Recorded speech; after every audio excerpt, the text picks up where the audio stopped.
goaltender situation on Friday and then into Saturday. Did you tell the guys anything differently as you headed into Saturday? No, you know what? We prepare through the week on what we want to get to, all the different facets of the game, and we didn't really emphasize that a different goaltender's in net and that we have to overprotect them.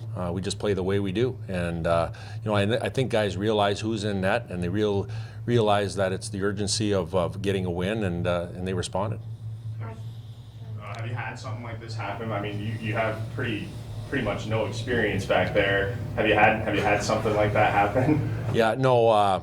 As far as two goaltenders going down and then relying on your third goaltender, no, it never happened to me, whether I was an assistant coach at the college level or the pro level.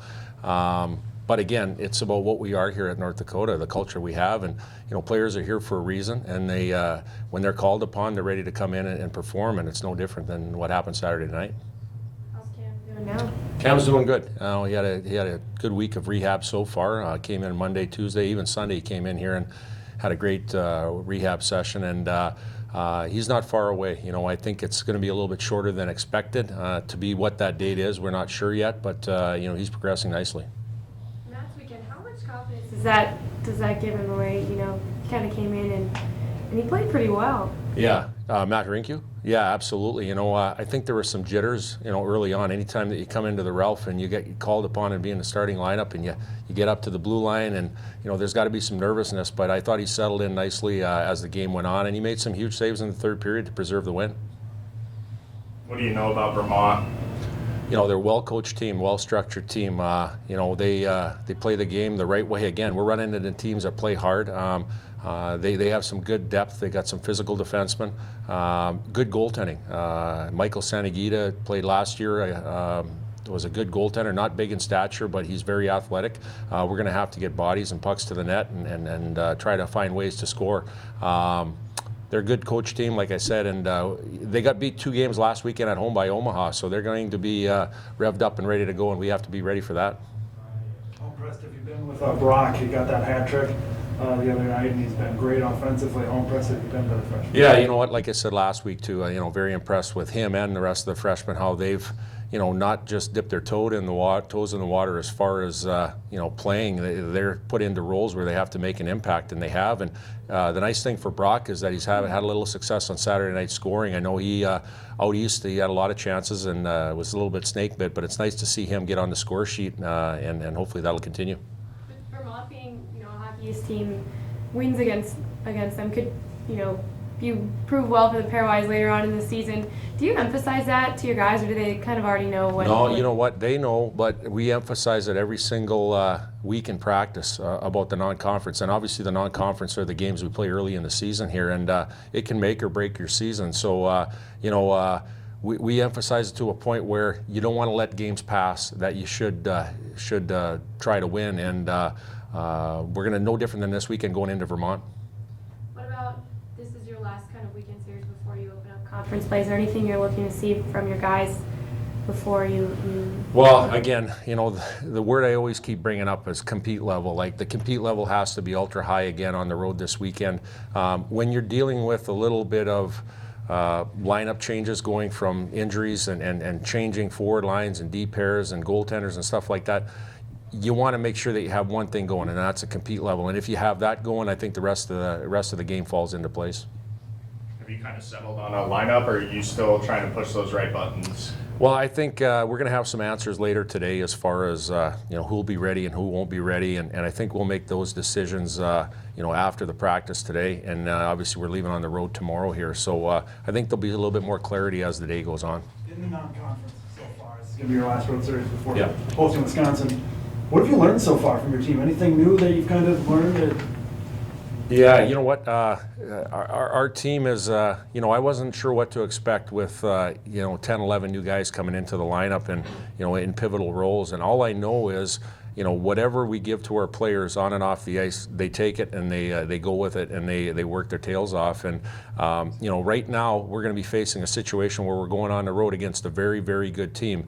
And again, I think it'll be another challenge for us to learn a little bit more about our team and how we respond to it. So again, very, very happy with the season so far. But again, a lot of schedule to get to, and this is going to be a great test for us this weekend.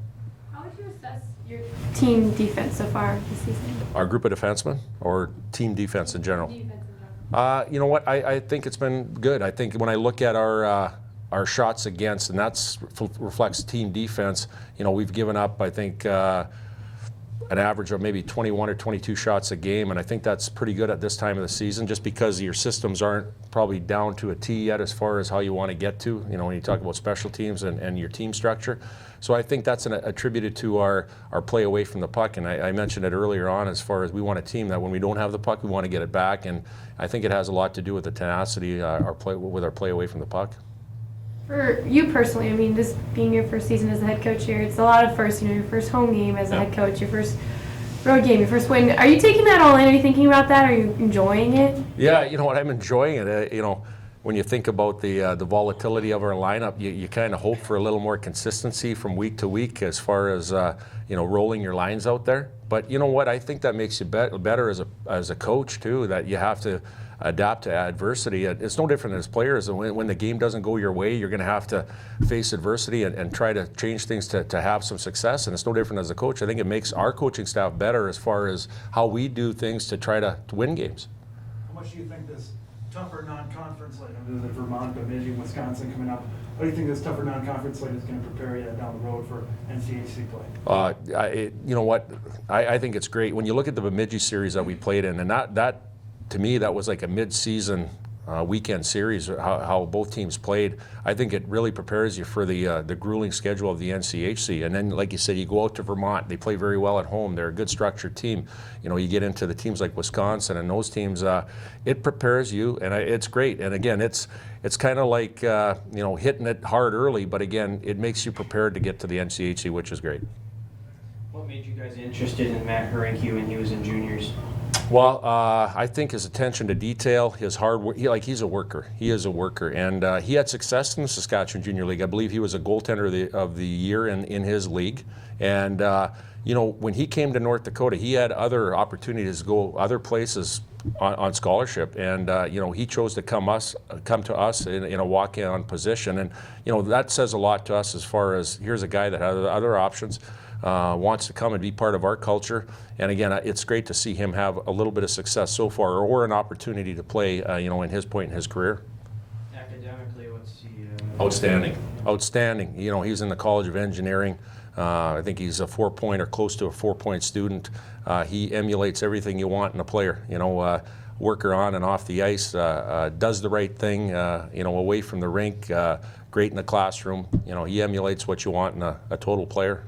Tough is that to balance everything that he's balancing with his class schedule in hockey? Well, I think it's challenging a little bit, but again, you know, time management is a big thing for young athletes or young student athletes, and he's very good at time management skills as far as allocating different times. And you know, I talked to him the other day, and he had to get to a couple different things, and he goes, you know what, I'm gonna fit it in between here and here and here, and you know, he's got it going on. So you know, when it comes to things like that, I think he keeps everything in perspective.